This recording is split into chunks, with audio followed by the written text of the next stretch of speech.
ভাইরে ভাই, আজকে চলে গেলাম চট্টগ্রামের অক্সিজেন মোড়ের এই ক্ষুদ্র কুটির শিল্প মেলাতে। এত ভিড়, ও মাই গড, জানলে আমি কখনোই আগে যেতাম না। তারপর দেখলাম ঘুরে ঘুরে কি আছে। দেখুন, এখানে ড্রাগন ব্রেড আইসক্রিম আছে। এই ছেলেগুলো কি সুন্দর করে খাচ্ছিল এগুলো, খুব মজা করে। তারপরে এখানে কতগুলো আস্ত মুরগি ছিল, যেগুলোকে খুব সুন্দর করে সাজিয়ে রাখছে। এখানে হালিমও ছিল, দেখে খুব লোভনীয় লাগছিল। ফুলকো ফুলকো নান রুটি, সাথে চিকেন চাপ, সবই ছিল। ভালোই ছিল খাবার দাবারের স্টলগুলো। এবং এখানে চিকেন বট ছিল, সরি বিফ বট ছিল। আর এখানে কিছু ঘর সাজানোর জিনিস ছিল, এই কিছু ফুলদানি, দেখতে বেশ ভালোই লাগছিল। আর এখানে কিছু জুয়েলারির দোকান ছিল এবং কিছু ব্যাগও পাওয়া যাচ্ছিল।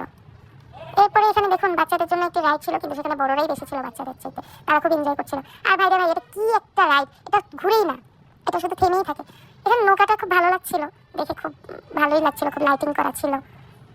এরপর আমরা আস্তে আস্তে চলে গেলাম, হাঁটতে হাঁটতে দেখি এখানে তান্দুরি চা বিক্রি করছে। আমরা এক কাপ খেয়ে নিলাম। আর এখানে বাচ্চাদের জন্য আরো অনেকগুলো রাইড ছিল। এটা একটি পানির উপর একটি রাইড, আর এটা ছিল দোলনা। তারপরে এখানে কিছু জুতার দোকান দেখতে পাচ্ছেন, সুন্দর সুন্দর জুতাও ছিল। আর এখানে একটি জুয়েলারির দোকান ছিল। তারপর ধাক্কা খেতে খেতে চলে আসলাম বাসায়।